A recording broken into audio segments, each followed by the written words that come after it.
Pour une clarification et une meilleure compréhension du passage de la semaine, nous allons investiguer, parcourir la Bible et lire ces textes proposés par l'auteur, des textes additionnels qui nous permettront de mieux comprendre le concept de l'adoration, la vraie adoration et les vrais adorateurs. Aujourd'hui, nous avons deux colonnes. La première colonne, c'est retrouver l'indispensable esprit à travers trois textes, soit Jean 3, les versets 5 à 8, Jean 14, les versets 15 à 27 et 26, Romains 8, le verset 26. Commençons par la première colonne en lisant les textes proposés. D'abord, Jean 3, les versets 5 à 8. Jésus répondit, en vérité, je te le dis, si un homme ne naît d'eau et d'esprit, il ne peut entrer dans le royaume de Dieu. Ce qui est né de la chair est chair, et ce qui est né de l'esprit est esprit. Ne t'étonne pas que je t'ai dit, il faut que vous naissiez de nouveau. Le vent souffle où il veut, et tu en entends le bruit, mais tu ne sais d'où il vient, ni où il va. Il en est de même de tout homme qui est né de l'Esprit. Jean 14. Si vous m'aimez, gardez mes commandements, et moi, je prierai le Père, et il vous donnera un autre consolateur, afin qu'il demeure éternellement avec vous. L'Esprit de vérité que le monde ne peut recevoir parce qu'il ne voit point et ne le connaît point, mais vous, vous le connaissez car il demeure avec vous et il sera en vous. Verset 26. Le consolateur, l'Esprit Saint, que le Père enverra en mon nom, vous enseignera toutes choses et vous rappellera tout ce que je vous ai dit.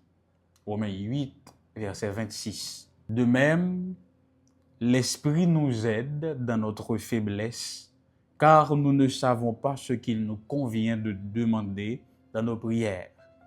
Mais l'Esprit lui-même intercède par des soupirs inexprimables. Dans le premier texte lu, Jean 3, les versets 5 à 8, qui rapporte la conversation que Jésus avait eue avec Nicodème, nous voyons que l'adoration commence par une transformation intérieure, une nouvelle naissance spirituelle, qui est possible uniquement par l'action de l'Esprit de Dieu. Rappelons-nous que nous cherchons à travers ces premiers textes lus l'indispensable esprit, toujours dans le contexte de la vraie adoration.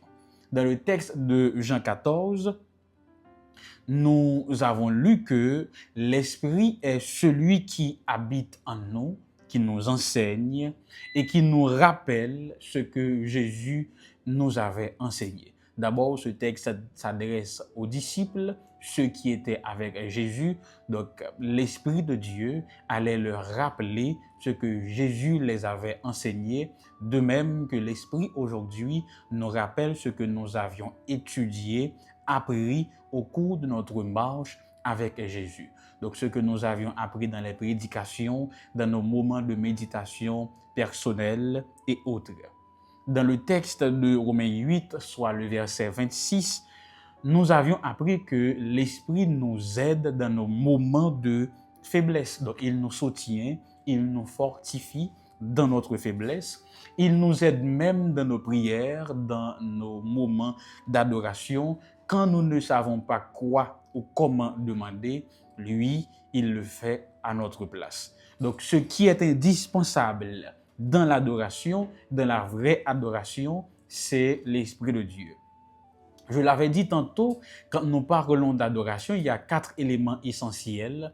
Il y a les rites et les rituels, les adorateurs, la divinité, ou le Dieu à qui on doit ou on rend hommage, et quatrièmement, le lieu pour l'adoration. La conversation qu'avait eue Jésus avec la femme samaritaine, dans un second temps, se tournait autour du lieu d'adoration. Devons-nous adorer sur le mont Garizim pour les Samaritains ou sur le mont Ébal pour les Juifs dits purs? Mais Jésus pourrait apprendre que le lieu ne compte pas autant. Ce qui compte réellement, c'est la présence de l'Esprit de Dieu. Ce qui fait la vraie adoration, c'est pas le lieu, mais la présence de l'Esprit de Dieu. L'élément indispensable pour une adoration véritable, conforme à Dieu, c'est la présence de son Saint-Esprit en nous. Donc, je reprends, l'indispensable pour une vraie adoration, c'est l'Esprit Saint ou l'Esprit de Dieu. La deuxième colonne, nous allons voir l'adoration véritable compte pour Dieu. Et nous allons lire Ésaïe 1, les versets 13 à 15, Amos 5, les versets 21 à 27 et Marc 7, versets 6 à 9. Ésaïe 1, versets 13 à 15. Cessez d'apporter de vaines offrandes. J'ai en horreur l'encens, les nouvelles lunes, les sabbats et les assemblées. Je ne puis voir le crime s'associer aux solennités. Mon âme hait vos nouvelles lunes et vos fêtes. Elles me sont à charge. Je suis là de les supporter. Quand vous étendez vos mains, je détourne de vous mes yeux. Quand vous multipliez les prières, je n'écoute pas. Vos mains sont pleines de sang. Le texte d'Amos 5. Je hais, je méprise vos fêtes, je ne puis sentir vos assemblées. Quand vous me présentez des holocaustes et des offrandes, je n'y prends aucun plaisir. Il est vos engraissés que vous sacrifiez en action de grâce, je ne les regarde pas. Éloigne de moi le bruit de tes cantiques, je n'écoute pas le son de tes luttes. Mais que la droiture soit comme un courant d'eau et la justice comme un torrent qui jamais ne tarit. M'avez-vous fait des sacrifices et des offrandes pendant les 40 années du désert, maison d'Israël? Emportez donc la tente de votre roi, le piédestal de vos idoles, l'étoile de votre Dieu que vous vous êtes fabriqué. Et je vous emmènerai captifs au-delà de Damas, dit l'Éternel, dont le nom est le Dieu des armées.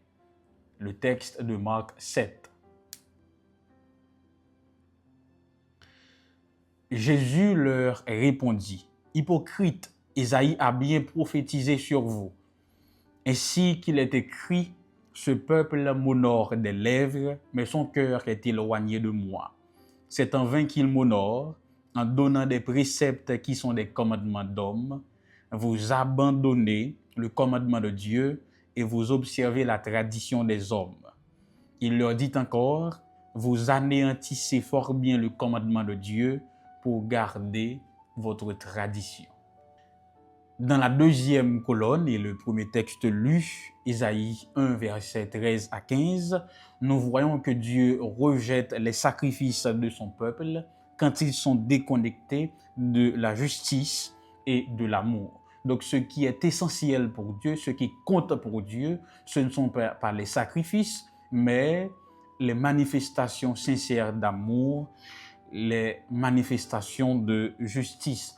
Dans Amos, le chapitre 5, c'est la même idée. Dieu rejette les chants de son peuple quand ils sont déconnectés de la justice et de l'amour. Dans Marc 7, Jésus va citer le prophète Isaïe. Il dit que le peuple remplace les commandements de Dieu par les traditions d'hommes. En peu de mots ou en résumé, l'adoration qui ne fonctionne pas, c'est quand le cœur est détourné de Dieu, c'est quand le cœur n'est pas transformé.